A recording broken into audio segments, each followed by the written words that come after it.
Chapter 8 Best Kept Secret.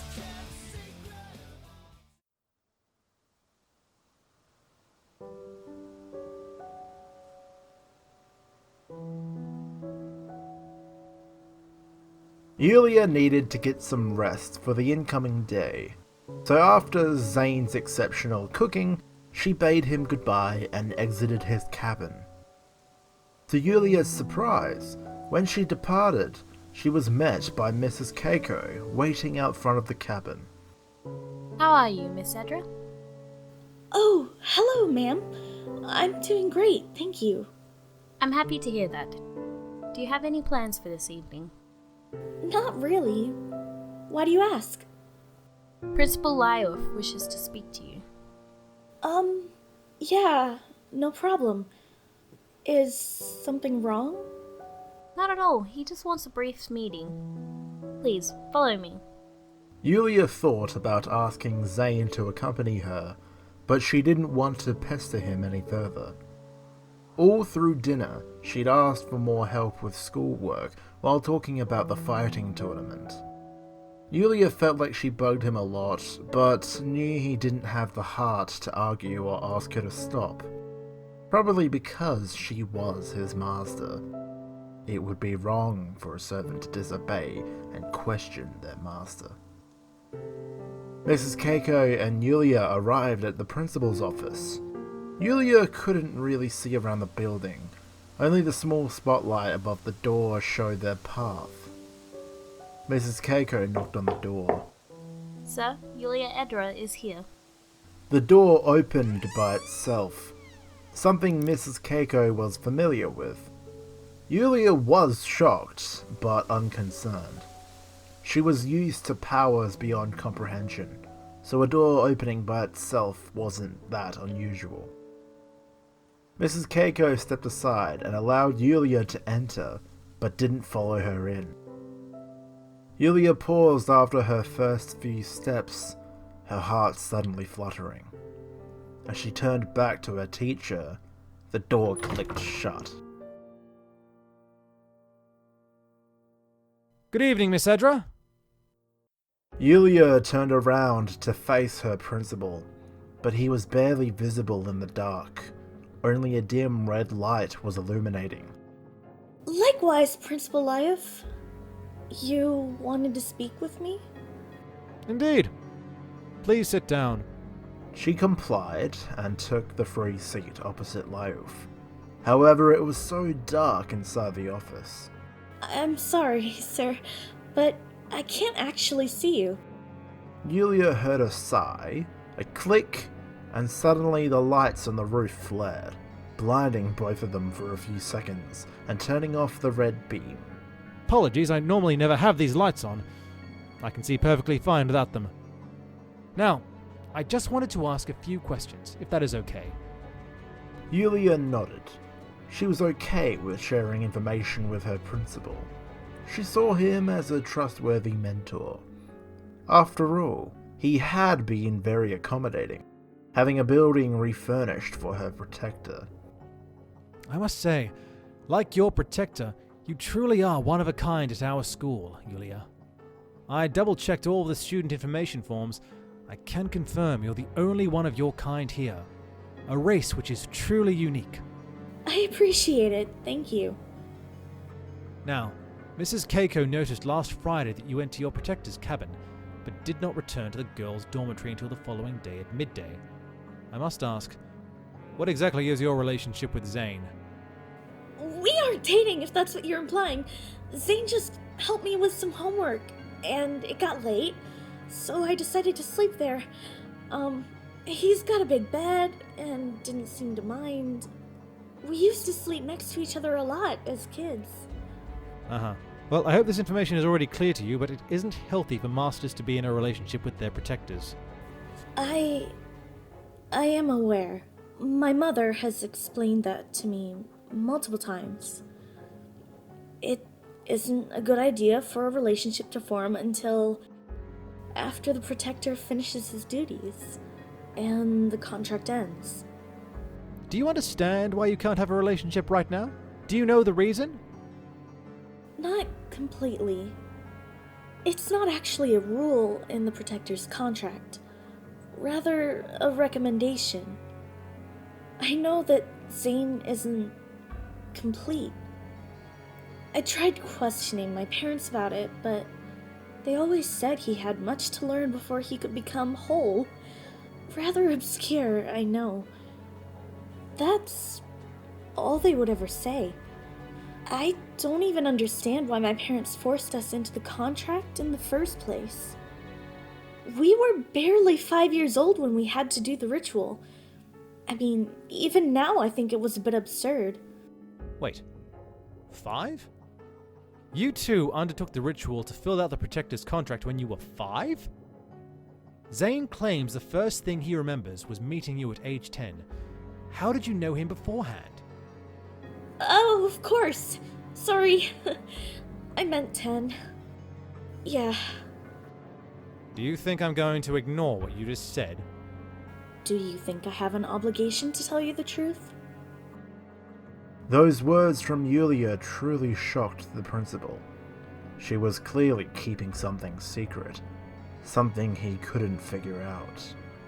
The timelines explained to him made no sense. In that case, if you do not wish to speak truthfully with me, Yulia, you may as well leave. He gestured his hand to the door behind her. She nodded and accepted her chance to get out. His mind was thrown into a trance. Something wasn't right. As Lyulf flicked his fingers to turn the lights off, a voice spoke to him from the roof. What an interesting development. The princess is also a liar. Roza turned back to her normal form and landed in front of the desk, now resting her arms against it. But why would she need to lie, is the real question.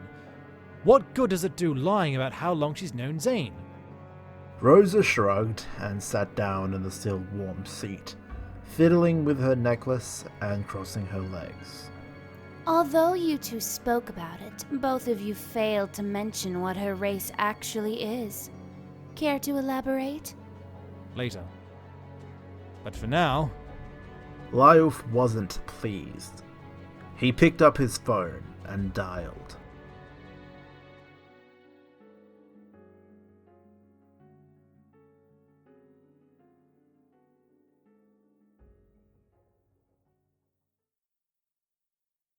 Throughout Tuesday, Yulia felt uneasy about her conversation with the principal. Remembering what she told him disrupted her concentration throughout the day, something her protector picked up on. After a trial class on race study, while leaving the classroom and walking in the hallway, Zane decided to speak up. "Everything alright, Yulia? You seemed distracted all day. Did something happen after you left the cabin last night?" No, nothing.